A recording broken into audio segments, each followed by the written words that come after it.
Hey guys, thanks so much for clicking on the video. This is going to be Empire Season 1, Episode 4. We actually start off, Cookie is literally forcing, she wants a new office, and she also, the office, they gave her the office, but the office is really, really petty. Like, it's really petty. And I don't know why Lucius keeps doing these little petty things or it's like, just give her what she wants and let's move on. But she gets the office. Tiana ends up coming in and wants her to look at some a demo that she actually had done. And she was saying, you know, she thought it was good, but she thought it needed something. And she wanted, you know, that flair that Cookie gave to the song that Jamal was actually dealing with. So anyway, long story short, she ends up getting Tiana right from up underneath Anika. Anika's pissed. And fuck, it just is what it is. So Cookie put her stank on a performance that was actually going to be done by Hakeem and Tiana for a Kids' Choice Awards. And you see later in the program that it actually naturally worked out because Cookie just has that ear. Later on in the program, we actually found out that Lucius is like really losing his hand functions. They're like his hands are shaking and different things like that. And he couldn't stop it. Anika actually realized what was going on. And he ended up telling her that he had ALS. So she literally, you know what? I could see her wheels spinning a little bit. And she seemed very genuine and like going and helping him and everything, and that she was going to have his back. She shaved him and everything. But I see that bitch's wheels turning because I keep seeing it in my comments when I'm doing these reviews, and people just aren't paying a lot of attention. Anika and Lucius are not married. So that's why if you've made a comment to me and you've said something about her being married, I just don't say anything because I don't want to argue. But I know that I caught right in the beginning that they were not married. She's literally his girlfriend. I seen that bitch's wheels turning, and literally we see that there's going to be, when the program ended, they're leading up to a wedding with him and her. So I knew that was going to come up. So that's why I just, if you said anything about her being a wife, I wasn't being rude in the comments by ignoring you. I just left it alone because there was no need to argue with it because I figured we would actually get to it and I would let Lee Daniels clear it up instead of me trying to clear it up. So there's that. But anyway, so we're talking about this guy named Titan. Titan is actually on Beretti's side. And he's like the go-to guy. He's the Tupac of their time or whatever. So Lucius decides he wants it. He wants to take him from Beretti. Titan actually got into some trouble and ends up landing in jail because he shot this guy. So it doesn't matter. Lucius decides, I want him. And that's it. So there was a whole little thing about Anika wanting to go after him to get him. And everything with him is so laced to the ghetto that, you know, Lucius is like, nah, you don't need to do that. Cookie wanted to go do it. He's just not going to let a spotlight be shined on Cookie, period. He knows the Cookie can handle it, but he's not going to let a spotlight be shined on Cookie because that's just what he does. He's a jackass like that. Cookie snuck her little ass on out of there and went and seen the boy's mother, who is really, finds out that they're heavily laced in the Islam Nation. Well, background story, you flash back, the Islam Nation actually has a lot to do with the death of Lucius's father. So for a minute, Lucius kind of left it alone. It was like, you know what, I don't want to be bothered. But then Beretti rolled up on him one night in the club, talking big shit, being real cute, and told him something about Empire. He wanted him to not go through with the IP, and if he did, he would literally dig up the dirt from his past and bury him and everybody else at Empire. So, you know, all that did was fuel the fire with Lucius. And Lucius was like, you know what? I'm going to take his ass down. And he said, you know what? Full steam ahead. Get me. He wants to get Titan. And he ended up getting them. He ended up pulling some strings and all that and getting into it. Speaking of flashbacks, we did a flashback of Andre sitting on the floor, and he actually was singing along with Lucius. He's a little boy. He had to be about maybe, I'm going to say maybe 10 or 11. The cops came by. Lucius puts this gun. He has this gun, and he tells Andre, sit tight. Andre gets the gun and puts it inside his box with his Lego box, which was a good thing because they ended up searching the place, and they didn't find the gun. And you see, like, that whole thing with Andre and Lucius, and seeing that he's just, his mind is a mess and he moves real fast. There was actually the detective had come in and was talking about Bonky again. They found Bonky's car and they were questioning. And when they questioned Lucius's alibi, Andre jumped right in with his lying-ass self and put himself at Lucius's house that night, and saying, you know, that they were watching the fight and he stayed overnight and all that, lying. So that's where the flashback all rolled in with. And I was like, okay, well, that was cool. So now I'm going to tell you something that kind of bothered me. You all know I love Lee Daniels. But this bothered me, so I'm going to have to bring it up. They pulled one old Tyler Perry move tonight, and I was pissed.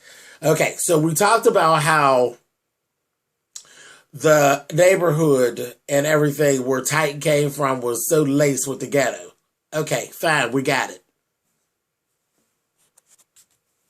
Okay, so we're like, okay, I'm saying, okay, don't beat it to death. We get it. You said it's a bad neighborhood. You really don't want Anika there because you don't think that she really can handle it. But she said that she can handle it. Lucius says he's going to go with her. This is fine. They go in, they're talking to some dudes, you know, about Titan and how he handles things and yada, yada, yada, and all that.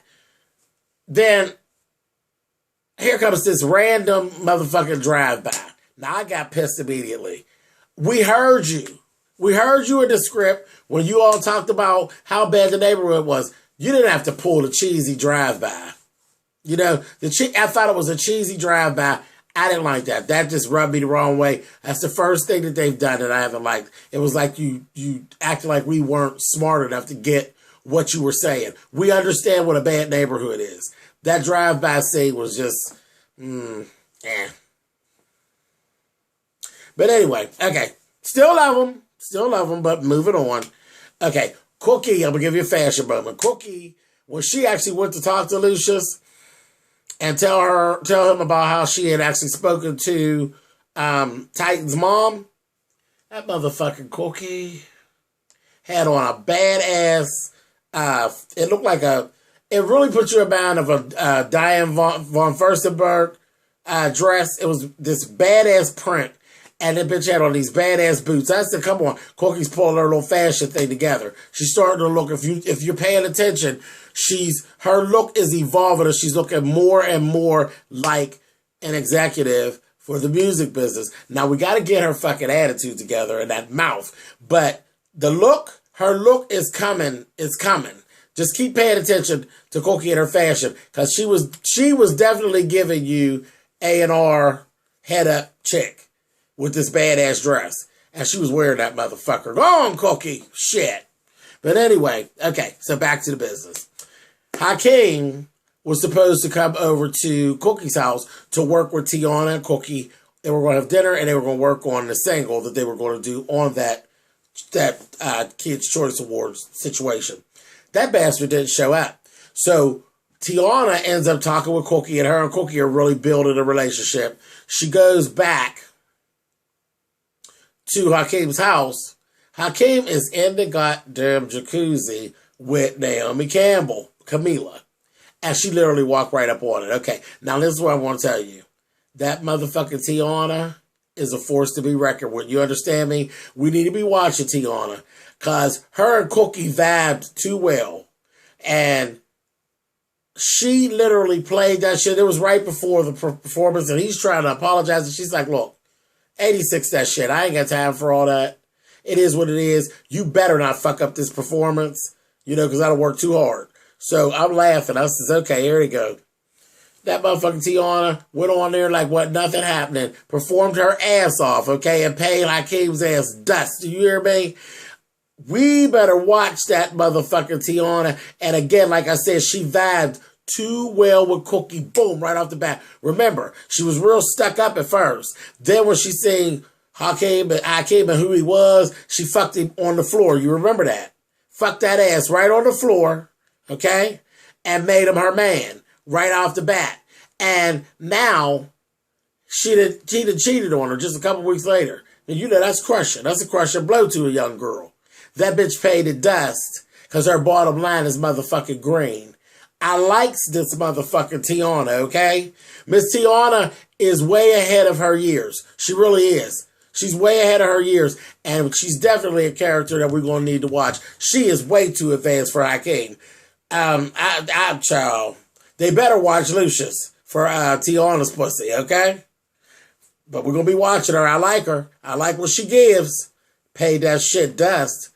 All right, so Jamal and Michael, they'd have moved down way, like, literally into the ghetto. The cockroaches and shit and all this. And again, they literally had to show a cockroach. I said, stop. Stop it with the motherfucking Perry Studio shit. But they showed this cockroach and all this here. So, here Jamal's having a writer's block. Mess. And they show a whole scene where he ends up going out. He's listening to the sounds. Hakeem had told him, you should write a song about the people there was people upstairs when Hakeem visited him fucking. And he's like, you should write a song about them. And he thought about it. And he started finding inspiration around where he was. And he was coming up with something good. So we will see what goes on with that.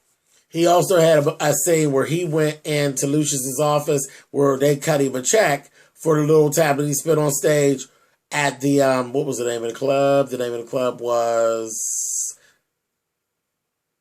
not Trinity. It was Leviticus. Was it Leviticus? I think it was Leviticus. But he cut him a check. And he told him, I don't need your money. I don't need any of your money or any of your handouts. I didn't do anything. I went on stage with my brother and I don't need to be paid for that. So Lucius told him, he said, you're breaking the first rule of the music business. Never turn down the money. He walked right the fuck out and paid Lucius's ass dust. Okay? Told him, I'm not worried about that. My talent is going to speak for itself. He is done. Like, you could just see it. He's literally done with Lucius. And Lucius, I don't know, he cracked a half a smile, you know, like he was kind of proud of him. And, you know, there's arrogance and Lucius that was given at the same time. Like, how dare this little motherfucker, you know? Very interesting. You know, their dynamic is really all over the place, them two. So, that's the best. And, of course, you know, he had to make one of his little derogatory gay reads that he does. He said, told Cookie, I see your boy that found himself a place down in the ghetto, and he's still wanting to run around and wave his colorful flag. I said, Lord have mercy. That goddamn Lucius will make himself to punch him in his head. But anyway, so all of that went as it went. He actually got Titan to sign. He did get Titan to sign. He told Gabrielle Sidibe's character, what is her name? I can't think of it. I'm sorry, guys, but you all know who I am. Know who she is. The assistant to Lucius, that she could actually shadow him with this guy because she was like, she really liked him so much. So that was cool. So everybody's kind of doing what they're supposed to do. Everybody's trying to make moves and that whole thing. Last thing that we saw, and I got just as tickled, you know, Cookie and Lucius are talking, you know, and he's telling her, you know, because she did all the little things that she had did with Tiana and all of that, and that it all came out real good. And she said, yeah, I'm the shit. Absolutely, you know I'm the shit. And she said, you know, we always did make a good team. And he's going on and he's talking to her. And I'm looking at him and he's looking at Cookie. And Cookie going to switch her ass on out of there. And that motherfucker damn near lost his motherfucking plate. Okay? Lucius, we're going to run into that. I'm telling you, there's going to be some shit. Lucius wants some of Cookie so bad that he could, like, goddamn taste the chips in the cookie already. He was looking at her. I swear he was trying not to lose his goddamn plate fucking with that goddamn cookie. And she know it. She know it. He said something to her and called her baby. She said, baby, you better run that by Anika. He gonna say, okay, baby mama. She went out there laughing. That bitch know. She knows she got the power up underneath her baby, and she know that he wants some of it. And I'm seeing from week to week, it's like more and more he wants to lay hands on Cookie, and I don't think he want to do no praying. But anyway, so that's basically all that went on. Another good episode. You know, all of them two little Tyler Perry moments. That y'all leave that shit alone. Leave that shit alone. You doing fine like you doing. That's episode 4. Guys, you can thumbs up or thumbs down. You know how that works. I fucking love this show. It's giving me everything I need on Wednesday nights. All right, guys. So that's that. And I will see you guys later. See you guys. Bye.